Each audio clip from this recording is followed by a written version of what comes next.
Hello friends, आप सबका स्वागत है अपने इस पॉजिटिव परिवार में। कैसे हो आप सब? आज के वीडियो में हम एमए साइकोलॉजी का स्टैटिस्टिक इन साइकोलॉजी MPC 006 के असाइनमेंट सॉल्व करने वाले हैं। फ्रेंड, ये असाइनमेंट जुलाई 23 और जनवरी 24 सेशन के हैं। तो फ्रेंड, असाइनमेंट में हम स्पेशली न्यूमेरिकल सॉल्व करने वाले हैं। तो कौन कौन से न्यूमेरिकल आए हैं इस सेशन के लिए? फर्स्ट है एनोवा, सेकंड न्यूमेरिकल है Pearson product movement correlation, third numerical है Mann Whitney U test, next numerical है काय स्क्वायर। तो ये चारों न्यूमेरिकल आज के वीडियो में हम सॉल्व करने वाले फ्रेंड। फर्स्ट न्यूमेरिकल है एनोवा और फ्रेंड ये 15 मार्क के लिए पूछा गया है। तो क्वेश्चन में क्या क्या दिया है? 3 ग्रुप दिए हुए हैं friend, early adolescent, middle adolescent और लेट अडोलसेंट। फ्रेंड, अभी डिस्कस करते हैं इस न्यूमेरिकल को सॉल्व कैसे करना है। स्टेप 1 में आपको क्या करना है? ओरिजिनल टेबल कंप्यूटेशन मतलब टोटलिंग करनी है। फ्रेंड, क्वेश्चन में जो भी आपको टेबल दिया है ना, वो एज इट इज आपको यहाँ पे बनाना होता है और उसके साथ फ्रेंड एक आपको टोटल का कॉलम बनाना होता है। जैसे फ्रेंड क्वेश्चन में आपको 3 ग्रुप दिए थे। फर्स्ट ग्रुप है अर्ली अडोलसेंट, इसको हम फर्स्ट ग्रुप बोलेंगे, सेकंड ग्रुप को मिडिल अडोलसेंट और थर्ड ग्रुप को लेट अडोलसेंट। तो फ्रेंड, तीनों ग्रुप की वैल्यू हमने एज इट इज यहाँ पे लिख दी है। अभी आपको क्या करना है? सिंपली इसकी एडिशन करनी है। तो समेशन x1 की एडिशन कितनी होंगी? 29, सेकंड ग्रुप की एडिशन होंगी 31 और थर्ड ग्रुप की होंगी 40। फ्रेंड, ये हो गई वर्टिकल एडिशन। अभी हमें क्या करना है? हॉरिजॉन्टल एडिशन करनी है। जैसे 2 + 3 कितना होता है? 5, 5 + 7 12। उसके बाद 3 + 2 5, 5 + 6 कितना होगा? 11। ऐसे ही फ्रेंड आपको सारे नंबर की हॉरिजॉन्टल एडिशन कर देनी है। ये होने के बाद फ्रेंड आपको ये जो आ गई ना आपकी ग्रुप 1, ग्रुप बी और ग्रुप सी की एडिशन करनी है। जैसे 29 + 31 + 40, तो इसका आंसर क्या आएगा? 100। वैसे ही फ्रेंड इस टोटल की भी आपको एडिशन करनी है। जैसे 12, 11, 11, इसकी भी फ्रेंड एडिशन कितनी आएंगी? 100 आएंगी। इन तीनों के एडिशन प्लस इन सबकी एडिशन फ्रेंड सेम ही आती है। ऐसे आप क्रॉस चेक कर सकते हो। अगर आप इसका आंसर अगर थोड़ा चेंज आ रहा है तो मतलब आपका आंसर गलत हो रहा है, अगर सेम आ रहा है मतलब समझ जाना कि आपका आंसर करेक्ट है। स्टेप 1 में फ्रेंड सिंपली आपको टोटलिंग करनी होती है। टोटलिंग होने के बाद फ्रेंड हमें हर एक ग्रुप में कितने ऑब्जर्वेशन है वो यहाँ पे लिखना होता है। ऑब्जर्वेशन मतलब फ्रेंड हर एक ग्रुप में कितने नंबर है। जैसे 1, 1, 2, 3, तो टोटल नंबर कितने हैं? 10 है। बी ग्रुप में भी 10 है और सी ग्रुप में भी 10 है। तो अभी हम लिखेंगे कैसे? तो यहाँ पे हम ऐसे लिखेंगे n = number of observation, here n1, n2, n3 = 10 n = 10 + 10 + 10। तो n की वैल्यू कितनी आ गई? 30। नेक्स्ट स्टेप में आपको क्या करना पड़ता है? ग्रुप मीन्स कैलकुलेट करना था। ग्रुप मीन्स मतलब friend summation x1/n1, summation x2/n2, summation x3/n3। तो सिंपली इस जो फार्मूला मैंने बताया ना अभी, उसमें अभी आपको वैल्यू पुटअप करनी है। समेशन x1 है 29 है, समेशन x2 31 है और समेशन x3 कितना है? 40 है। तो हर एक नंबर को डिवाइड बाय 10 किया तो कितना आंसर आएगा? 2.9, 3.1 और 4। ये हो गए ग्रुप मीन्स। ये होने के बाद फ्रेंड हमें करेक्शन टर्म से निकालना है। तो इसका क्या फार्मूला है? c = summation x bracket square upon n। तो फ्रेंड हमें x की वैल्यू पता है, 100 का भी क्या करना है? हमें स्क्वायर करना है और n मतलब कितना होगा? Divided by 30। 100 का स्क्वायर डिवाइड बाय 30। 100 का स्क्वायर कितना आएगा? 10,000 और 10,000 डिवाइड बाय 30 करने के बाद आंसर आएगा 333.33। तो करेक्शन टर्म c की वैल्यू क्या आ गई हमारे पास? 333.33। उसके बाद फ्रेंड स्टेप 2 में क्या करना है आपको? Squared value of the original data. Friend यहाँ पे आपको क्या करना है? स्क्वायर करना है। जो भी ओरिजिनल टेबल हमें गिवन था ना पेपर क्वेश्चन में, उसका सबका स्क्वायर करना है। जैसे 3 ग्रुप गिवन थे, अभी सबका आपको क्या करना है? स्क्वायर करना है। जैसे 2 का स्क्वायर 4, 3 का स्क्वायर 9, 2 का स्क्वायर 4। फिर स्क्वायर करने के बाद एडिशन करनी है।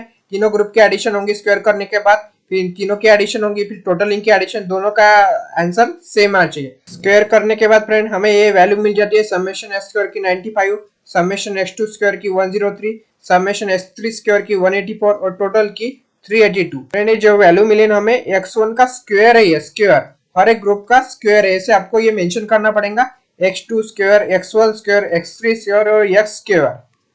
स्टेप 3 में आपको क्या करना है? टोटल सम ऑफ स्क्वायर, उसे हम बोलेंगे st स्क्वायर। तो इसका क्या फॉर्मूला है? Summation x square minus c। Friend x square मतलब आप कौन सी वैल्यू लेंगे, फर्स्ट वैल्यू लेंगे कि सेकंड वाली वैल्यू लेंगे। फ्रेंड यहाँ पे भी आपको एक्स दिख रहा होगा और यहाँ पे भी एक्स स्क्वायर है, तो हमें वैल्यू लेनी है एक्स स्क्वायर की लेनी है। तो कौन सी वैल्यू लेंगे, 382 माइनस सी मतलब क्या है, सी मतलब होता है करेक्शन टर्म सी, ये हमें कैलकुलेट किया था तो कितनी वैल्यू है 333.33। तो सब्सट्रैक्शन करने के बाद आंसर क्या आएगा हमारे पास, एस टी स्क्वायर का 48.67। स्टेप 4 में आपको between group sum of square की वैल्यू निकालनी होती है। Between group sum of square को हम बोलेंगे एस बी स्क्वायर। तो इसका क्या फॉर्मूला है, S B square is equal to bracket summation x1 bracket square upon n1 plus summation x2 bracket square upon n2 plus summation x3 bracket square upon n3 minus C. तो friend यहाँ पे हम कौन सी ये value लेंगे कि पहली value लेंगे, तो हम पहली वैल्यू लेने वाले। फ्रेंड यहाँ पे क्या है, x1 का स्क्वायर है, लेकिन हमारे फॉर्मूला में क्या बता है ब्रैकेट स्क्वायर, मतलब x1 का स्क्वायर लेना हमें, तो हमें पहली वैल्यू लेनी पड़ेगी। मतलब फ्रेंड स्टेप 1 की वैल्यू हमें लेनी है, x1 का स्क्वायर मतलब 29 का स्क्वायर होगा, x2 का स्क्वायर मतलब 31 का स्क्वायर होगा, x3 का स्क्वायर मतलब 40 का स्क्वायर होगा। ये वैल्यू फ्रेंड हमें लेनी है। अभी हम वैल्यू फॉर्मूला में पुटअप करते हैं।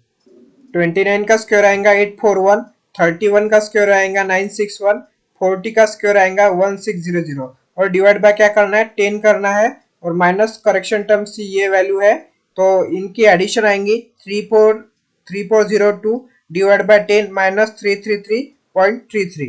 डिवाइड करने के बाद आंसर आएगा 340.2 माइनस 333.33, तो आंसर आएगा 6.87। तो एस बी स्क्वायर की वैल्यू हमारे पास क्या आ गई 6.87। नेक्स्ट है step 5 within group sum of square, जिसे हम बोलेंगे H W square. H W square का क्या फॉर्मूला है, S T square minus S B square. तो एस बी स्क्वायर फ्रेंड अभी हमने कैलकुलेट किया 6.87, एस टी स्क्वायर क्या था, एस टी स्क्वायर की वैल्यू है 48.67। इन दोनों वैल्यू का फ्रेंड अभी हमें क्या करना है सब्सट्रैक्शन करना है, तो इसका आंसर आएगा 41.8। एच डब्ल्यू स्क्वायर की वैल्यू कितनी है 41.8। स्टेप 6 में अभी हमें क्या करना पड़ता है, numbers of degrees of freedom for total sum of square. S T square का क्या फॉर्मूला है n माइनस वन। n मतलब क्या होता है फ्रेंड, ऑब्जर्वेशन होता है। जैसे 3 ग्रुप थे तो 3 ग्रुप, हर एक ग्रुप में 10 नंबर थे, तो n is equal to 30, 30 minus 1 कितना होगा 29। ठीक है, उसके बाद for between group sum of square, तो इसका क्या फॉर्मूला है S B square is equal to K minus one. तो के फ्रेंड के मतलब क्या होता है ग्रुप्स होता है। तो हमारे क्वेश्चन में 3 ग्रुप थे, तो फॉर्मूला में हम पुटअप करते हैं 3 माइनस 1 कितना होगा 2। नेक्स्ट है for within group sum of square H W square. तो यन हमें पता है 30 है, के भी हमें पता है 3 है, तो 30 माइनस 3 कितना होगा 27। स्टेप 7 में आपको क्या करना है कैलकुलेशन ऑफ एफ रेशियो। मतलब फ्रेंड यहाँ पे आपको एक टेबल बनाना पड़ेगा। तो सबसे पहले कॉलम में लिखेंगे सोर्स ऑफ वेरिएशन, उसमें लिखेंगे between group within group. Sum of square में होगा S B square H W square. तो एस बी स्क्वायर और एच डब्ल्यू स्क्वायर की फ्रेंड हमें क्या करना है वैल्यू यहाँ पे लिखनी है। फ्रेंड एस बी स्क्वायर की वैल्यू कितनी थी 6.87 और एच डब्ल्यू स्क्वायर की वैल्यू कितनी है 41.8। तो दोनों की वैल्यू फ्रेंड यहाँ पे अभी हम लिख लेते हैं। नेक्स्ट कॉलम में क्या बोल रहा है डी एफ। डी एफ मतलब क्या होता है डिग्री ऑफ फ्रीडम। तो डिग्री ऑफ फ्रीडम दोनों की वैल्यू हमने निकाली थी बिटवीन ग्रुप और विद इन ग्रुप की। तो फ्रेंड देखिए यहाँ पे बिटवीन ग्रुप तो डिग्री ऑफ फ्रीडम कितना है 2 है और विद इन ग्रुप क्या कितना है 27 है। तो दोनों की वैल्यू फ्रेंड यहाँ पे अभी हम लिख लेते हैं।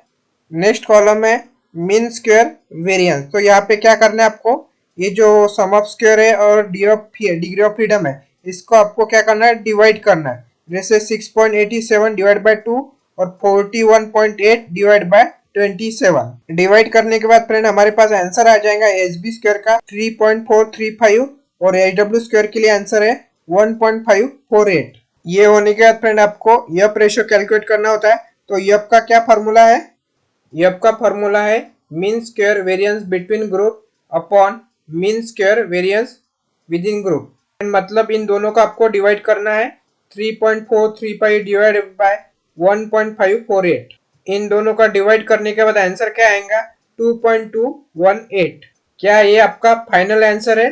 तो फ्रेंड नहीं, इसके बाद आपको क्या करना होता है एफ रेशियो को इंटरप्रेट करना होता है। फ्रेंड एफ रेशियो कैसे इंटरप्रेट करना होता है, अभी एफ टेबल वैल्यू हमें देखना होता है, उससे हमें चेक करना होता है कि नल हाइपोथेसिस एक्सेप्ट होता है कि रिजेक्ट।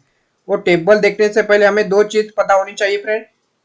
टेबल वैल्यू देखते समय फ्रेंड हमें डिग्री ऑफ फ्रीडम चेक करना होता है। तो फ्रेंड यहाँ पे देखिए ये वैल्यू दोनों में से बड़ा नंबर कौन सा है, तो 3.435 बड़ा नंबर है ना, और उसका डिग्री ऑफ फ्रीडम कितना है 2 है। और छोटा नंबर कौन सा है 1.548 और उसका डिग्री ऑफ फ्रीडम कितना है 27 है। जो भी लार्जर नंबर रहता है ना उसकी डिग्री ऑफ फ्रीडम की वैल्यू हमें टॉप साइड में मिलेंगी और जो छोटा नंबर रहता है उसकी वैल्यू हमें लेफ्ट साइड में देखनी होती है। तो कैसे देखना है अभी हम डिस्कस करते हैं। फ्रेंड ये एनोवा का यप डिस्ट्रीब्यूशन टेबल है। तो फ्रेंड यहाँ पे मेंशन भी है यप टेबल। जो लार्जर नंबर का डिग्री ऑफ फ्रीडम रहता है वो यहाँ पे देखने को मिलेगा फ्रेंड, और जो छोटा नंबर रहता है वो यहाँ पे रहता है। तो हमारे इसमें कौन सा लार्जर नंबर है 2 degree of freedom larger number है, और स्मॉलर नंबर कौन सा है 27 है। मतलब अभी हमें 2 और 27 नंबर कहाँ पे इंटरसेक्ट होता है वो नंबर देखना है। तो यहाँ पे 10 ही नंबर दिख रहे, तो अभी हमें क्या करना पड़ेगा स्क्रॉल करना पड़ेगा। तो फ्रेंड यहाँ पे 23 है और यहाँ पे 27 है, ठीक है। अभी कैसे देखना है अभी हमें, तो 2 नंबर यहाँ पे 2 है और 27 कहाँ पे आता है, दो नंबर इंटरसेक्ट कहाँ पे कर रहा है। तो यहाँ पे फ्रेंड हमें दो वैल्यू मिल रही है 3.35 और 5.49। फ्रेंड जो ऊपर की वैल्यू रहती है उसे हम क्या बोलते हैं 0.05 लेवल ऑफ सिग्निफिकेंस, और जो नीचे की वैल्यू रहती है उसे हम क्या बोलते हैं 0.01 लेवल ऑफ सिग्निफिकेंस। अभी इन दोनों वैल्यू का क्या करना है अभी हम डिस्कस करते हैं। तो फ्रेंड लिखते वक्त कैसे लिखना है, तो यहाँ पे आपको मेंशन करना पड़ेगा 27 डिग्री स्मॉलर मीन के लिए रहती है, 2 डिग्री ग्रेटर मीन के लिए रहती है। तो वैल्यू कौन कौन सी आई 3.35 0.05 लेवल ऑफ सिग्निफिकेंस और 5.49 0.1 लेवल ऑफ सिग्निफिकेंस, ऐसे आपको मेंशन कर देना है। उसके बाद ये होने के बाद फ्रेंड आपको ऐसा लिखना है कैलकुलेटेड वैल्यू, मतलब क्या होता है कंप्यूटेड वैल्यू, इसे हम क्या बोलते हैं यफ वैल्यू बोलते हैं। जो हमने यहाँ पे निकाली थी ना 2.218, तो 2.218 कैसी है लेस है टेबल वैल्यू से जो अभी हमने निकाली 3.35 और 5.49 से जो अभी हमारी यफ वैल्यू आई वो कैसी है छोटी है ना।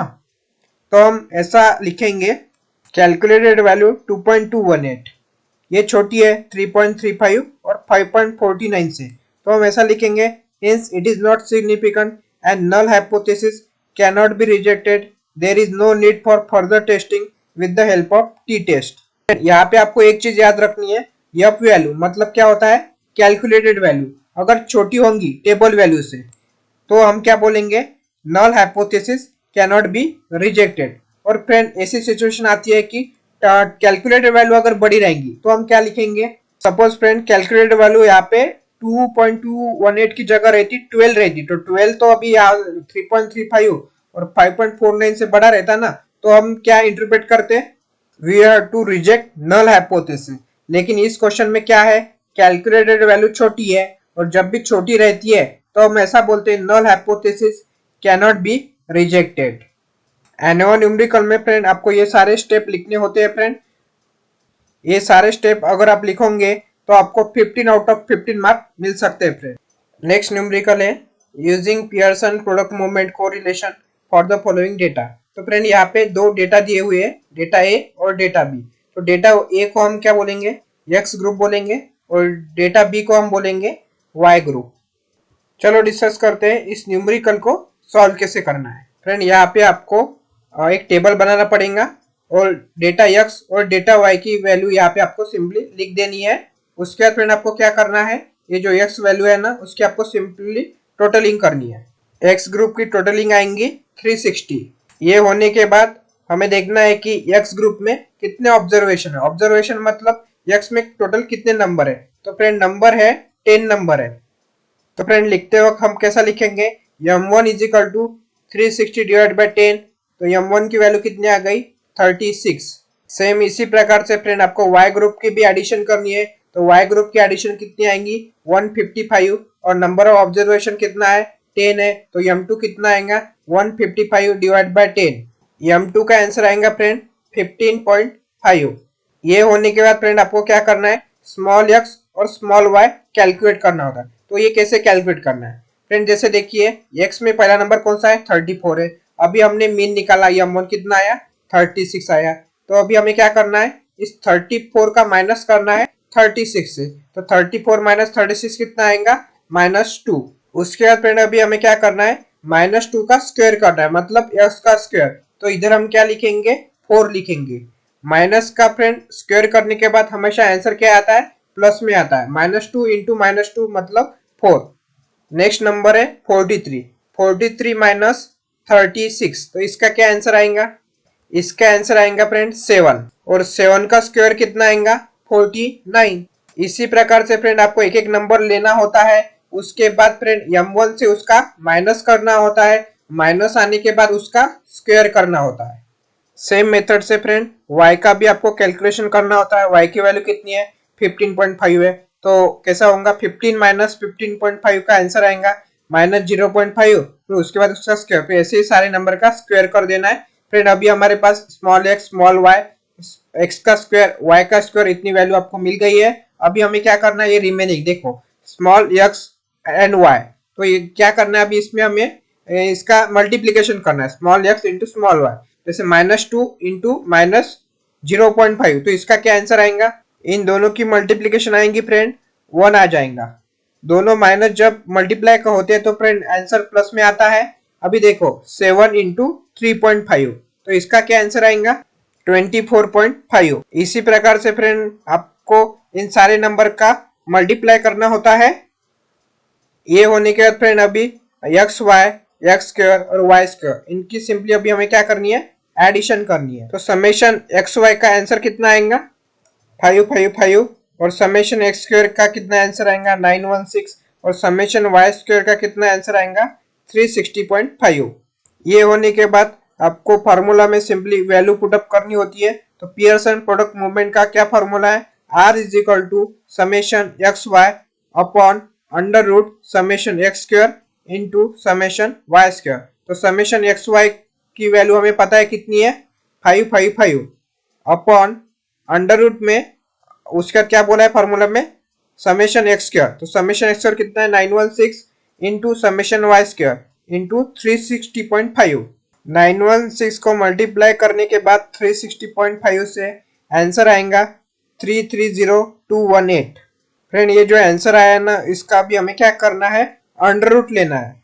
तो इसका अंडर रूट आएगा 574.64। उसके बाद फ्रेंड इस 555 को हमें डिवाइड करना है 574.64 से।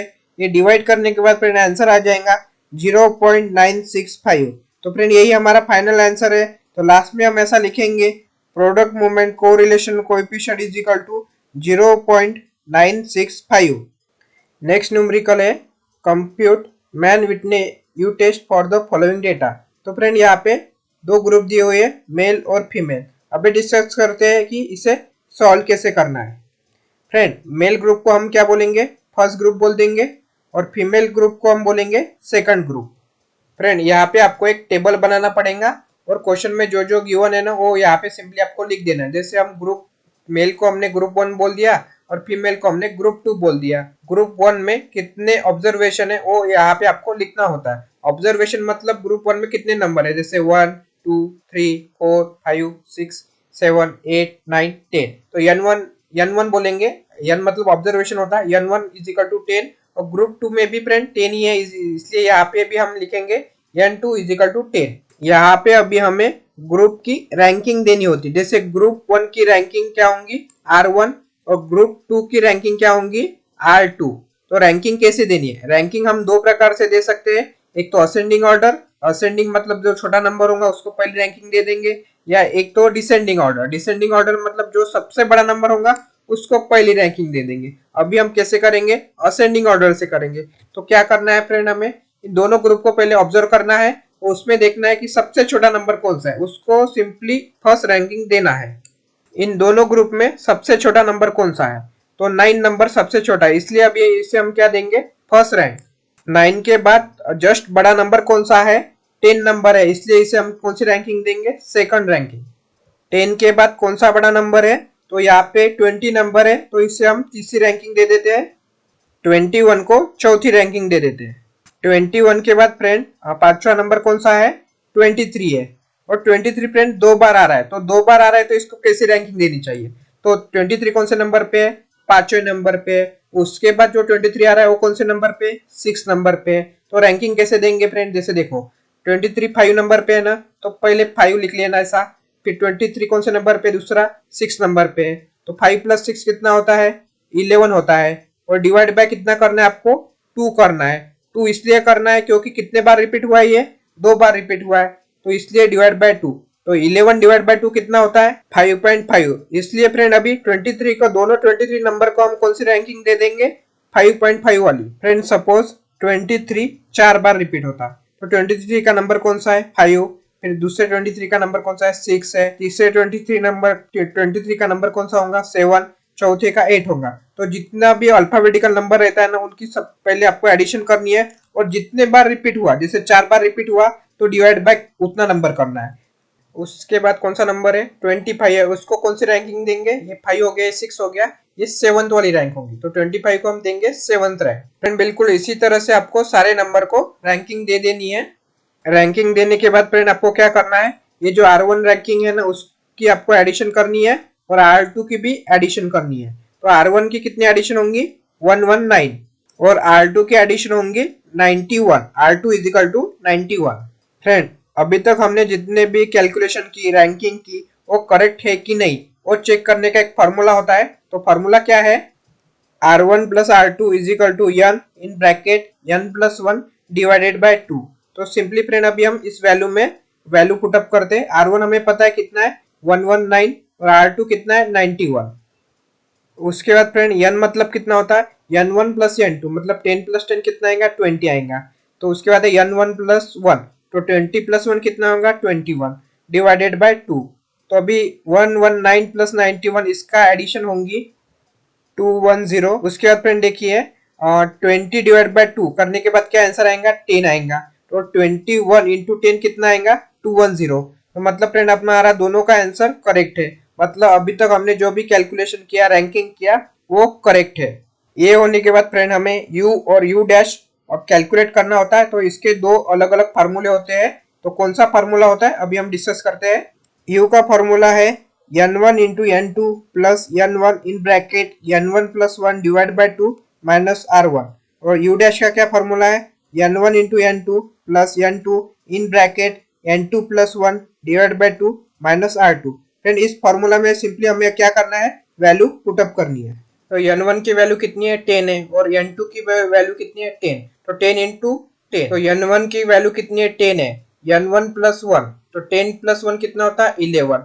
उसके बाद क्या बोला है, divide by 2 minus r1। r1 की वैल्यू हमें पता है 119।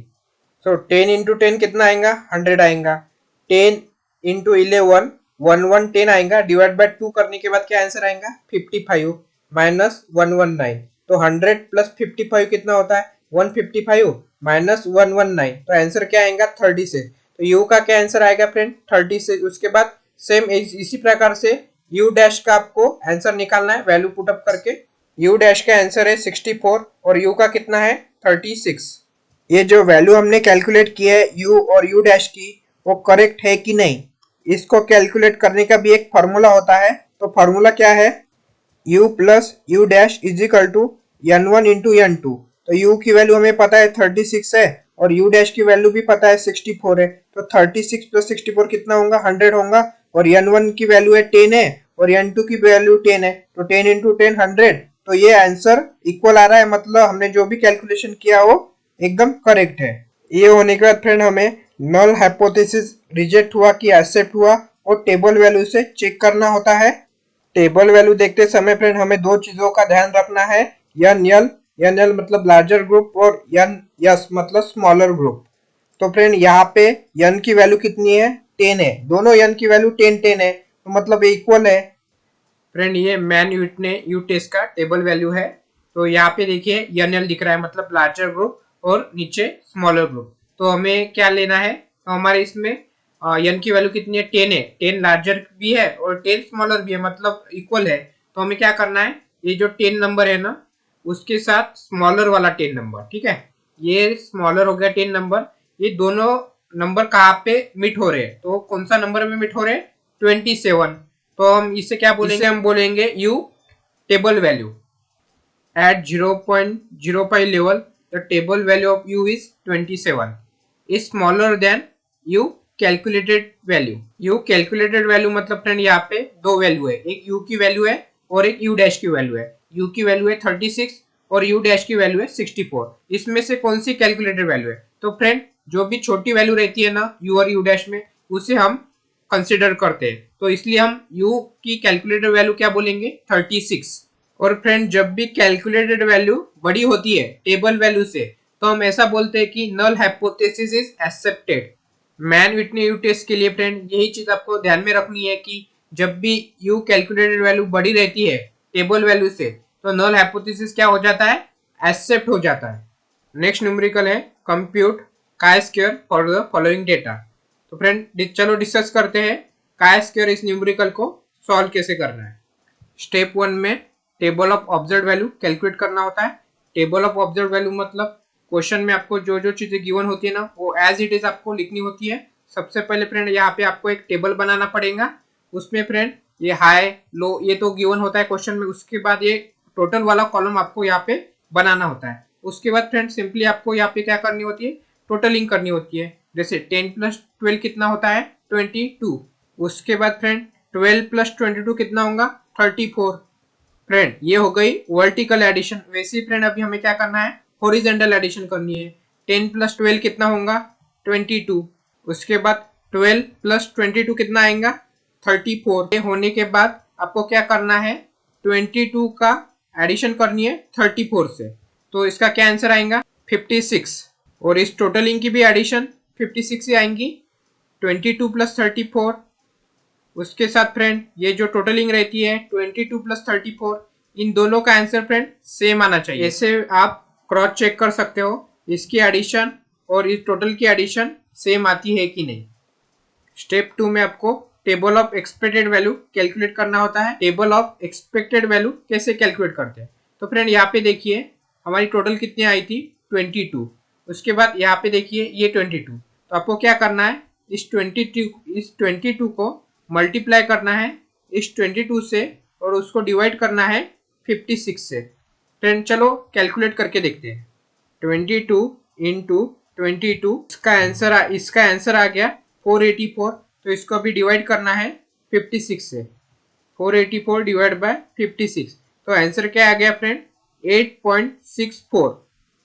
फ्रेंड यहाँ पे अभी हम 8.64 लिख लेते हैं। ये होने के बाद 22 का मल्टीप्लाई करना है फ्रेंड अभी 34 से और उसको डिवाइड करना है 56 से। 22 इंटू 34, 22 इंटू 34 का आंसर आएगा 748, तो डिवाइडेड बाय 56। तो फ्रेंड आंसर आ गया 13.35। फ्रेंड ये हो गया फर्स्ट रो का। अभी सेकंड रो का लेते हैं। 34 का अभी करना है हमें। 34 का मल्टीप्लाई करना है 22 से और डिवाइड करना है 56 से, तो इसका आंसर आएगा 13.35। उसके बाद फ्रेंड 34 का मल्टीप्लाई करना है 34 से और उसको डिवाइड करना है 56 से। 34 इंटू 34, तो इसका आंसर आ गया 1156 डिवाइडेड बाय 56। तो इसका आंसर क्या आ गया? 20.64। और फ्रेंड नीचे आपको ऐसे बताना पड़ेगा कि आपने एक्सपेक्टेड वैल्यू कैसे कैलकुलेट की। ये पूरा कैलकुलेशन यहाँ पे आपको लिखना पड़ेगा फ्रेंड। काय स्क्वायर का क्या फॉर्मूला है? Summation O minus E bracket square upon E. तो ओ मतलब क्या होता है? ऑब्जर्व वैल्यू, और ई मतलब क्या होता है? Expected value. स्टेप 3 में आपको क्या करना है? कैलकुलेशन करना है काय स्क्वायर का। कैलकुलेशन करने के लिए फ्रेंड यहाँ पे आपको एक टेबल बनाना पड़ेगा। टेबल में आपको 5 कॉलम बनाने पड़ेंगे। पहला कॉलम होगा ऑब्जर्व वैल्यू। ऑब्जर्व वैल्यू मतलब ये फ्रेंड ये क्वेश्चन में गिवन होता है। एक्सपेक्टेड वैल्यू फ्रेंड हमने स्टेप 2 में कैलकुलेट किया था, वो सारी वैल्यू यहाँ पे हमें सिंपली लिखनी होती है। ऑब्जर्व वैल्यू और एक्सपेक्टेड वैल्यू की फ्रेंड अभी हमें एडिशन करनी होती है। ऑब्जर्व वैल्यू की टोटलिंग है 56 और एक्सपेक्टेड वैल्यू की टोटलिंग है 55.98। उसके बाद फ्रेंड ओ माइनस ई मतलब क्या करना है? अभी observe value minus expected value का माइनस करना है। जैसे 10 माइनस 8.64, 10 माइनस 8.64, तो फ्रेंड इसका आंसर क्या आ गया? 1.36। तो फ्रेंड यहाँ पे हम लिख लेते हैं 1.36। अभी नेक्स्ट कॉलम में क्या बोल रहे हैं, ऑब्जर्व माइनस एक्सपेक्टेड वैल्यू का स्क्वायर। तो 1.36 का भी हमें क्या करना है, स्क्वायर करना है। 1.36 का स्क्वायर करने के बाद आंसर क्या आ गया, 1.8496। तो सिंपली यहाँ पे अभी हम लिख लेते हैं। उसके बाद नेक्स्ट कॉलम में क्या बोल रहे हैं, observe value minus expected value का स्क्वायर अपॉन एक्सपेक्टेड वैल्यू। तो 1.8496 को अभी हमको डिवाइड करना है 8.64 से, डिवाइडेड बाय 8.64। तो इसका आंसर क्या आ गया, इसका आंसर है 0.2140। तो फ्रेंड सिंपली यहाँ पे अभी हम लिख लेते हैं। अभी नेक्स्ट नंबर क्या है, 12 का माइनस करना है 13.35 से। 12 माइनस 13.35, तो इसका आंसर क्या आ गया, -1.35। 1.35 का अभी क्या करना है, स्क्वायर करना है। तो स्क्वायर करने के बाद फ्रेंड आंसर आ गया 1.8225। इस नंबर को फ्रेंड अभी हमें क्या करना है, डिवाइड करना है 13.35 से। तो डिवाइड करते हैं, डिवाइडेड बाय 13.35। तो आंसर क्या आ गया इसका, 0.1365। फ्रेंड इसी प्रकार से आपको सारे नंबर का ऐसे ही कैलकुलेशन करना होता है। कैलकुलेशन होने के बाद फ्रेंड ये नंबर आ गए ना, इनकी आपको क्या करनी है, सिंपली एडिशन करनी है। एक्स स्क्वायर की एडिशन कितनी आई, 0.5766। ये होने के बाद स्टेप 4 में क्या बताया है, टेस्टिंग द नल हाइपोथेसिस। तो number of degree of freedom का क्या फॉर्मूला है, df is equal to r-1 c-1। तो r मतलब क्या होता है, रो होता है, और c मतलब क्या होता है, कॉलम होता है। मतलब इसका मतलब होता क्या है फ्रेंड, जैसे देखिए ये हमारा क्वेश्चन है। तो यहाँ पे क्या क्या दिया है, एक हाई, लो और जूनियर और सीनियर मैनेजर। तो जूनियर मैनेजर की एक रो हो गई, और उसके बाद सीनियर मैनेजर की एक रो हो गई। तो रो कितने हमारे पास, 2 है। अभी देखते हैं कॉलम। कॉलम कौन से होते हैं, वर्टिकल को हम कॉलम बोलते हैं। तो देखिए हाई का एक कॉलम हो गया, एक कॉलम हाई का, और एक लो का कॉलम हो गया। मतलब हमारे पास कॉलम कितनी है, 2 है, और रो भी कितनी है, 2 है। सिंपली अभी हमें इस वैल्यू को फॉर्मूला में पुटअप करना होता है। 2 - 1 इंटू 2 - 1। तो आंसर क्या आ गया, 1 इंटू 1 मतलब 1। तो डिग्री ऑफ फ्रीडम की वैल्यू कितनी आ गई हमारे पास, 1 आ गई। फ्रेंड अभी हमें क्या करना होता है, ये जो वैल्यू आ गई ना 1 डिग्री ऑफ फ्रीडम, वो टेबल वैल्यू में इसकी वैल्यू क्या है वो देखना पड़ता है। जैसे 0.05 और 0.01 लेवल के लिए डिग्री ऑफ फ्रीडम 1 की कितनी वैल्यू है वो देखना होता है। फ्रेंड ये काय स्क्वायर की टेबल वैल्यू है। तो हमारा डिग्री ऑफ फ्रीडम कितना था, 1 था। तो ये डिग्री ऑफ फ्रीडम 1 हम देख लेते हैं। उसमें उसका अभी हमें क्या देखना है, 0.05 लेवल और 0.01 लेवल की वैल्यू। तो कितनी वैल्यू है, 0.01 के लिए है 6.635, और 0.05 के लिए क्या है, 3.841। टेबल वैल्यू जिसे हम बोलते हैं क्रिटिकल वैल्यू, तो 0.05 लेवल के लिए कितनी है, 3.841 है, और 0.01 लेवल के लिए कितनी है, 6.635 है। तो टेबल वैल्यू कैलकुलेटेड वैल्यू से कैसी है, बड़ी है। कैलकुलेटेड वैल्यू मतलब काय स्क्वायर की वैल्यू होती है, जो फ्रेंड अभी हमने ऐसे कैलकुलेट की थी एडिशन करके। 0.5766 छोटी है ना टेबल वैल्यू से, 3.84 और 6.635 से कैसी है, छोटी है। और जब भी फ्रेंड ये कैलकुलेटेड वैल्यू छोटी होती है टेबल वैल्यू से, तो हम क्या बोलते हैं, null hypothesis can not be rejected. So friend last में हम ऐसा लिखेंगे, so there is no difference in this group. Friend यहाँ पे आपको एक ही चीज ध्यान देनी है, जब भी कैलकुलेटेड वैल्यू रहती है ना एक्स स्क्वायर की वैल्यू, काय स्क्वायर की वैल्यू, जो वो छोटी होती है टेबल वैल्यू से, तो हम ऐसा हमेशा इंटरप्रेट करते हैं कि null hypothesis can not be rejected. और फ्रेंड सपोज ये कैलकुलेटेड वैल्यू बड़ी होती टेबल वैल्यू से, सपोज यहाँ पे 10 होता, 10.576 ये आंसर आता, तो हम क्या इंटरप्रेट करते, null hypothesis can be rejected. लेकिन फ्रेंड यहाँ पे कैलकुलेटेड वैल्यू कैसी है, छोटी है टेबल वैल्यू से, इसलिए हम ऐसा बोलेंगे null hypothesis can not be rejected. बस फ्रेंड इतना ही था अच्छे वीडियो में। वीडियो हेल्पफुल लगा तो लाइक करिए, चैनल पे नए हो तो सब्सक्राइब करिए, एंड थैंक्स फॉर वॉचिंग।